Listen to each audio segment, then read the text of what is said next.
Hello, class, and welcome to This Week in Brain and Behavior, where we will be exploring, to start off with, a little bit of visual processing and then get into some short-term memory. So, as we delve into this process, what will we be covering today? Well, we'll start off with just a little bit of an overview here. And then we'll get into telling you a story from a historical point of view about a key individual. In this case, it'll be Hermann von Holtzmann. Then we'll get into some historical insights into understanding the key structures of the visual system. And then we'll move into some basic structures of the visual system, as well as the role of the occipital lobe, a little bit about psychophysics, and then assess the sensory threshold and signal detection and pattern recognition gestalt, as well as a little bit of bottom-up visual processing and top-down visual processing. And, of course, we'll take a little bit of time and have some fun and explore some cognitive illusions that go on with this process.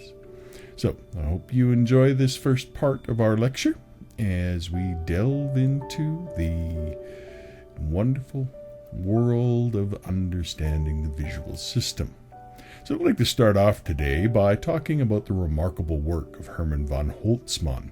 Now, Hermann von Holtzmann was a 19th century German physicist and physiologist who contributed to various scientific disciplines, including, of course, psychology and biopsychology, and was often considered one of the founding figures of what we now think of as cognitive psychology, because he really delved into the physiology of sensation and perception, particularly as it had to do with the visual system, and he was very much interested in understanding the physiology of the eye and the principles governing visual perception. So a few things that Hermann Holtzmann has taught us. First off, a little bit about color vision. Holtzmann conducted extensive experiments on color vision and proposed the groundbreaking theory that our ability to perceive colors results from the three types of color receptors in the eye: red, green, and blue cones. And so this trichromatic theory of color vision revolutionized our understanding of how we see and perceive the world's rich spectrum of colors. And Holtzmann also made significant contributions in the field of physics and physiology by formulating the principle of the conservation of energy. This principle, known as the law of conservation of energy, has profound implications for our understanding of the energy transfer and utilization in biological systems, including, of course, in the brain's cognitive processes.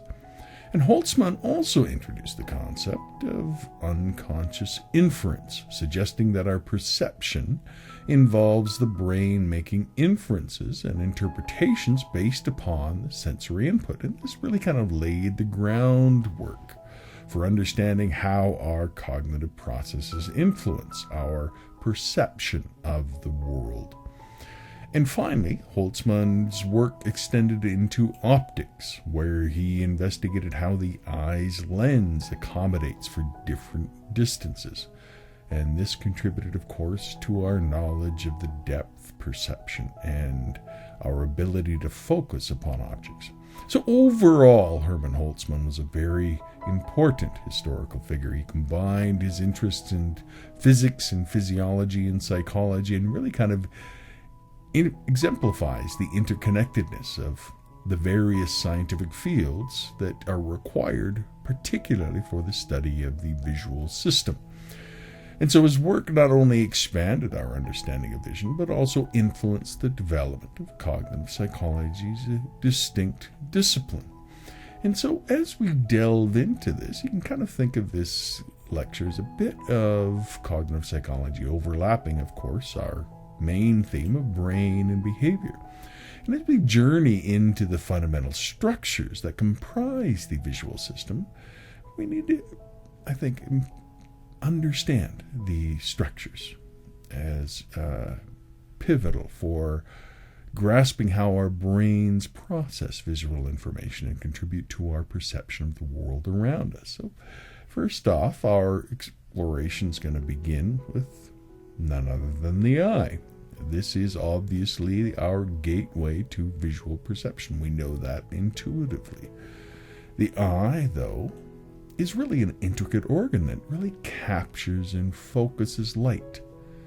And it does so by focusing the light onto the retina at the back of the eyeball. And here there are photoreceptor cells called rods and cones that play a crucial role in converting light into the electrochemical signals that a brain can interpret.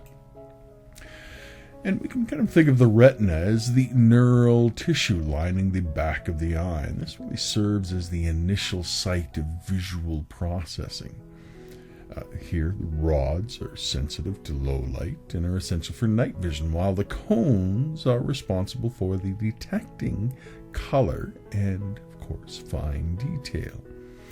And the visual information collected by the retina is transmitted to the brain via the optic nerve. And this bundle of nerves carries the electrical signal from the brain's visual processing centers, allowing us to perceive and interpret visual stimuli. Now, of course, you may recall that the visual signals from the optic nerve are relayed to the thalamus, specifically the lateral geniculate nucleus, the LGN. And the LGN, the lateral geniculate nucleus, acts as a crucial relay station, forwarding the visual information to the primary visual cortex, which is our brain's visual processing hub. And there the primary visual cortex, which we know is located in the occipital lobe, so in the back of the brain, is where all that magic happens, where the visual perception truly begins to be processed. And this region processes basic visual information such as lines and edges and orientations. And beyond the primary visual cortex, several extrite regions specialize in processing more complex visual information. And this includes things like object recognition, pattern detection, and spatial orientation. It's really important to note, I think, that the visual processing isn't a one-way street. The brain is continuously sending feedback to lower-level visual regions, and this influences how we perceive and interpret visual stimuli. And this dynamic feedback loop enhances our ability to make sense of the visual world. So our understanding of these basic structures is like learning the alphabet before diving into reading and writing, and they kind of lay the foundation for the intricate processes that unfold in our brains and how we perceive and interact with our surroundings. So, we'll kind of take a little bit of time now and focus on the occipital lobe, which is that region of the brain's primary responsible for the visual processing.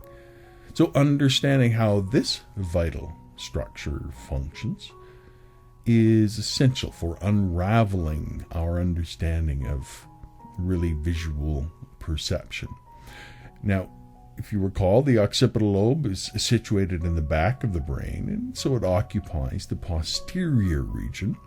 And its primary role is to process visual information received from the eyes. So it's like the brain's visual command center. It's the place where you actually see. And within the occipital lobe lies the primary visual cortex, when we call this the V1 region. And this is where the initial processing of the visual stimuli occurs. So the V1 is responsible for detecting the very basic visual features that we think of. So the lines, the orientation, and the general shapes of objects. And in the V1, there are neurons that are specialized in detecting these specific visual features. Some neurons are responsible for horizontal lines, while others are responsible for vertical lines, and so on. And this specialization allows us to break down visual scenes that might be very complex into their constituent elements. And the neurons in the V1 have receptor fields. These kind of receptive fields are specific areas in the visual field that trigger their activity. And some receptive fields are small and focused, while others are large and more inclusive. And this spatial organization helps in processing different aspects of a visual scene simultaneously. And visual information really flows hierarchically through the occipital lobe and then into other brain regions.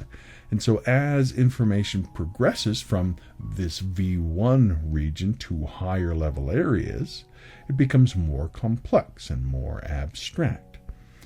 And this hierarchical processing is crucial for basic visual perception, like recognizing objects, or recognizing your friend's face, or understanding the overall scene that you're walking into. And there are two major visual pathways that emerge from the occipital lobe. There's what we call the dorsal pathway and the ventral pathway. The dorsal pathway basically helps you organize where you are, and the ventral pathway helps you to recognize what an object is. So the dorsal pathway processes spatial information and things like motion and guides our actions, while the ventral pathway specializes in object recognition and identifying basically what it is that we see. Now, damage to the occipital lobe, such as in cases of stroke or trauma, can result in a condition known as cortical blindness. And individuals with cortical blindness may have their eyes and retinas intact, but they can't consciously perceive visual information. And so this condition highlights the critical role of the occipital lobe in vision. Now, note in this slide that Daredevil of DC comic fame would be an individual who has cortical blindness, I would suggest in this case. He can react to and function as if sighted, but he cannot consciously see anything. So in essence, the occipital lobe acts as the gateway to our visual perception. It transforms the raw data from our eyes into meaningful visual experiences, enabling us to recognize faces and navigate our environment and really appreciate the beauty of the world around us. Now, let's delve a little bit into something that's a little more abstract, and that is the idea of psychophysics. And psychophysics is a field that plays a pivotal role in understanding how we perceive and interact with our external world. And it's the bridge, really, between the physical properties of stimuli and our psychological experiences of those stimuli. So you can really kind of think of psychophysics as the scientific study of the relationship between the physical stimuli and the sensations or perceptions that they invoke within us. In essence, it explores the link between the objective world and our subjective experiences of that world. So one of the central concepts of psychophysics is the idea of thresholds, specific points at which we detect or differentiate stimuli. And two primary types of thresholds are crucial to our understanding. The first being the absolute threshold, and this is the smallest amount of a stimulus that can be detected by our sensory systems. For example, the minimum sound level we can hear, or the faintest light we can see. And then there's the difference threshold, or the just noticeable difference, the JND. And that's the difference threshold that really refers to the smallest change in a stimulus that we can detect. It helps us understand how sensitive we are to changes in stimuli, like distinguishing between two shades of color or two tones of sound. And here we can kind of think of something known as Weber's law, and it's a fellow by the name of Gustav Fechner, one of the founders of psychophysics. He was a student of Weber, and he introduced us to Weber's law. Because Fechner was a student of Weber, he really wanted to honor his former teacher. So, and it can be argued that Weber's actually the one that came up with it, although Fechner is the one that popularized it. But the basic idea, anyways, is that the ratio between the change in stimulus intensity and the original stimulus intensity must remain constant for the change to be noticeable. And so this law provides insights into our perception of the relative differences in stimuli. So psychophysics is closely tied also to what we call signal detection theory, which we'll explore more a little bit later on. But for right now, the idea is that it examines how we make decisions about the presence or absence of the stimulus in the presence of uncertainty or of all the clutter and noise within the environment. So psychophysicists use various scaling techniques to understand the relationship between the physical properties of stimuli and our subjective experience. And so methods like magnitude estimation and something known as the Stevens power law really help to quantify our perceptual experiences. And so overall, psychophysics encompasses various sensory modalities. It's not limited just to vision. It also includes things like audition, or hearing, touch, taste, and smell. And researchers in these fields really aim to characterize the unique perceptual characteristics of each of these modalities. And so overall, psychophysics really employs a wide array of experimental methods, including threshold testing, discrimination tasks, and scaling techniques. And so these methods help researchers quantify perceptual experiences and explore sensory capabilities. So the reason why I bring up psychophysics is it's really crucial in grasping how our sensory systems function and how we perceive the world. And it provides a foundation for exploring topics like sensory threshold or signal detection, and really kind of understanding the intricate mechanisms that make up things like our visual field. So let's take a little bit of time now that we've introduced you to the basic background of psychophysics. Let's narrow in on signal detection theory, because signal detection theory really is a crucial framework in understanding our perceptions. So we can think of signal detection theory as a psychological model that focuses on our ability to differentiate between meaningful signals, such as the presence of a stimulus, and the background noise or irrelevant information. And it provides really a very controlled, formalized framework for studying the decision making in situations where detection is ambiguous or is challenging. So we can think of the key components of signal detection theory as signal and noise.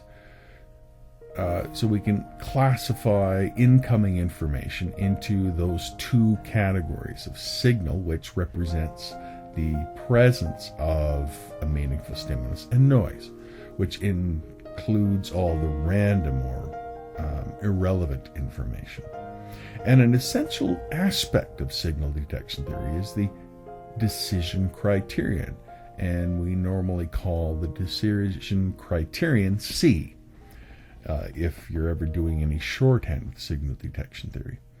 And so this criterion reflects an individual's willingness to make a decision or respond when faced with uncertainty. And so it can vary from very conservative, requiring very strong evidence for a response, to very liberal responding, even in the presence of very weak evidence.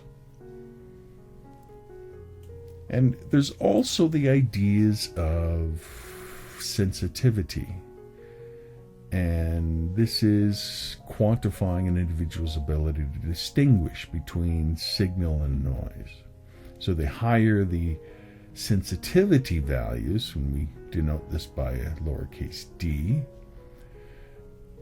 indicates the greater sensitivity, implying a better ability to detect the presence of the signal. And so signal detection theory is something that's really not limited to laboratory experiments. You can kind of think of it in real-world applications. For instance, in medical diagnosis, signal detection theory can help us to understand a physician's ability to detect the disease based upon diagnostic tests. And so this can sometimes account for false positives or false negatives. So there's a lot of applications for signal detection theory. It plays a huge role in our decision-making processes, in memory recognition, in things like eyewitness testimony, and even in social judgments. And so it can also give us some insights into cognitive biases. So it's a fairly important thing to kind of be mindful of as we study the whole biology of visual systems. Now, let's delve a little bit into some of the processes that go into processing visual information. And there's something known as the visual sensory memory that is really quite important. And we often refer to this as iconic memory. And this is the short-term storage system for visual information. And so it's the briefest stage of memory. It really lasts only a fraction of a second, but it's fundamental for our perception of the world. So visual sensory memory typically lasts about, only 200 to 300 milliseconds. And while this duration might seem incredibly short, it's sufficient to allow us to grab a hold of some information, to hold it for long enough to let our brains process it. And it helps us to create a world that is continuous and stable despite the constant flow of new visual information. And thankfully, it's fast enough that we are able to process things so that, for example, we can watch movies. Otherwise, if it was too slow, then it would be very confusing for us. So it gives us a fast, quick sense of continuity within the world. And so visual sensory memory really serves as a buffer between the rapid succession of visual stimuli our eyes encounter and our conscious perception.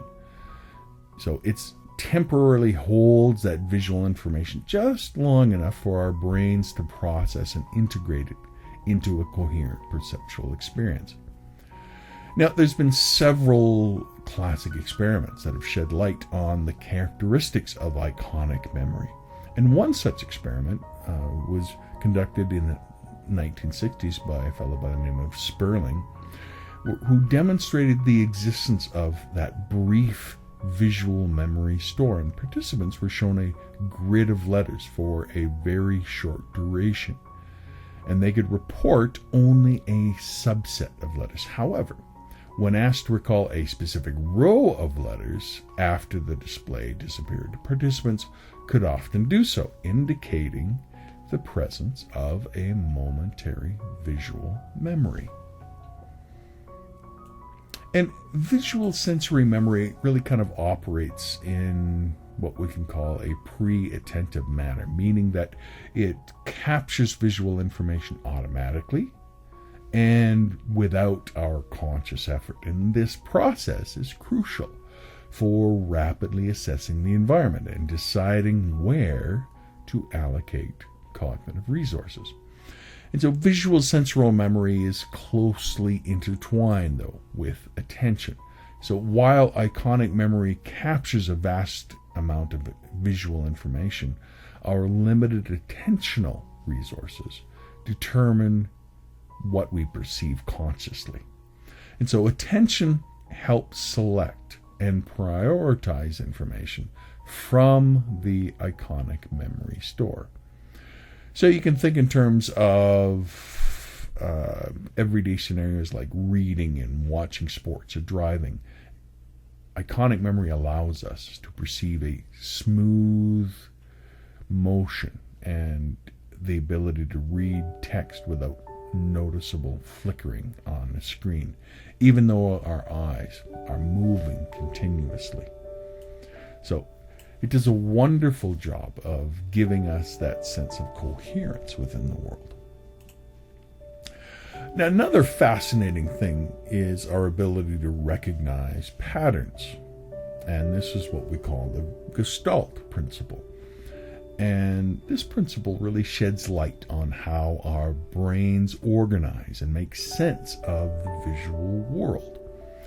It highlights the elegance and efficiency of our perceptual world. And we can think in terms of pattern recognition, which is our fundamental cognitive process that allows us to identify meaningful patterns and structures in the visual information that we encounter. Now, Gestalt psychologists include people like Max Wertheimer, Wolfgang Kohler, and Kurt Kafka, and they really kind of pioneered this study of perceptual organization. So some basic principles to kind of keep in mind with Gestalt are things like closure. Closure refers to the tendency for us to perceive incomplete or fragmented objects as complete. When presented with a partial information, our brains fill in the missing gaps to form a coherent whole. And this principle helps us recognize objects even when they are partially obscured. And then, of course, there's also proximity. And proximity involves our inclination to group objects that are close to each other in space. So when elements are near one another, we perceive them as related or part of the same group. And so this principle is evident in various aspects of design and art. And when we arrange objects, proximity conveys a meaning that is very intuitive for us. Now, I want to kind of just talk a little bit about bottom-up processing. Bottom-up processing really refers to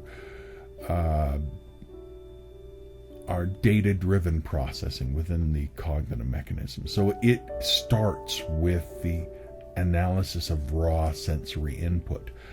So the bottom is the sensory input, and that moves up to our complete perceptual experience. So we have our visual sensory input. So as far as bottom-up processing goes, this begins with the reception of the sensory input. So from our eyes, the information from our eyes, and how our senses build things up from there. And then it goes to feature detection, and then it goes to perceptual grouping, and then it goes to integration of information. And there's some parallel processing that goes on within the visual system that helps make sense of all of this. But there's also what we call top-down processing. So visual meaning kind of comes from two aspects. It comes from what we actually see, but it also comes from the meanings that already exist within our mind. And that does a great deal to influence what's going on. So we can think of top-down processing as our conceptually driven processing. It's the cognitive mechanism in which our perception is influenced by higher levels of cognitive factors. So instead of starting with the raw sensory input, it begins with our pre-existing knowledge and our expectations and our contextual information. So that is why when we look at this, we can see either a chalice or we can see two faces. The visual information is the same, the bottom-up information is the same, but from the top down, we can make different meanings out of it. Now, I want to highlight here just a little bit about cognitive illusions, because a lot of our meaning for things comes from the context within which we have it. So it's the relationship between things can skew our understanding of it. And these illusions just kind of illustrate some of the complexity that goes on within our visual input. So the first example here is the Mueller-Lyer illustration. And the Mueller-Lyer illusion really involves two lines of equal length, but one appears longer due to the addition of an inward or outward pointing arrow. And really what our brains are doing is interpreting these arrows as influencing our perception of the length of the lines, even though the lines themselves are exactly the same. Another example is the Ebbinghaus illusion.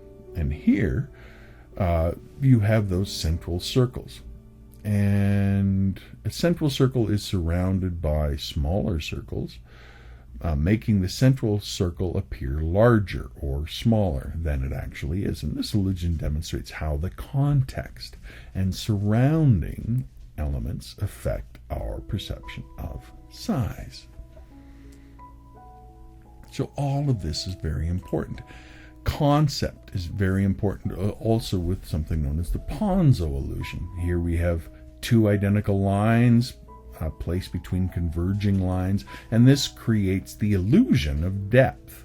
And in this case, our brain interprets one line as being longer than the other because the meanings that we add into this. So, some very interesting things going on here. Now, as far as this part of our lecture, a few things I'd like to just kind of remind you of. First off, Hermann Holtzmann was very much interested in, he was a physicist and physiologist, and contributed to our understanding of color vision. Signal detection theory, what is that? It's a psychological model that focuses on our ability to differentiate between meaningful signals and background noise or irrelevant information. And so this involves the concepts of like sensitivity, decision criterion, response bias. What's our visual sensory memory? Well, you can kind of think in terms of our iconic memory. That's a very short-term visual system that holds visual information for a very brief period of time. Remember, 200 to 300 milliseconds only. But that allows us to perceive the world as a continuous and stable whole. Gestalt is us making a whole out of disparate elements. So closure, proximity, similarity, continuity, all of that plays into it. Then there's bottom-up processing. What is that? That is our mechanism of starting with our eyes and moving to making understanding patterns. And then top-down processing is the process of using our pre-existing knowledge and expectations to interpret that sensory input, and both of those systems work together. And we can see that particularly in places like cognitive illusions, where our perceptual experiences are challenged by the different contexts and the ways that we see and interpret the world. So, overall, in this lecture, what have we taken a look at? We've taken a look at Hermann Holtzmann, we've taken a look at the visual system, we've taken a look at thinking about and reminding ourselves that the occipital lobe and visual processing is a very key part. There's two visual parts, two major visual parts, the what part and the where part. One deals with context, one deals with details. Our visual memory, our iconic memory, is a crucial component in our visual processing. We have the bottom-up visual processing and the top-down visual processing.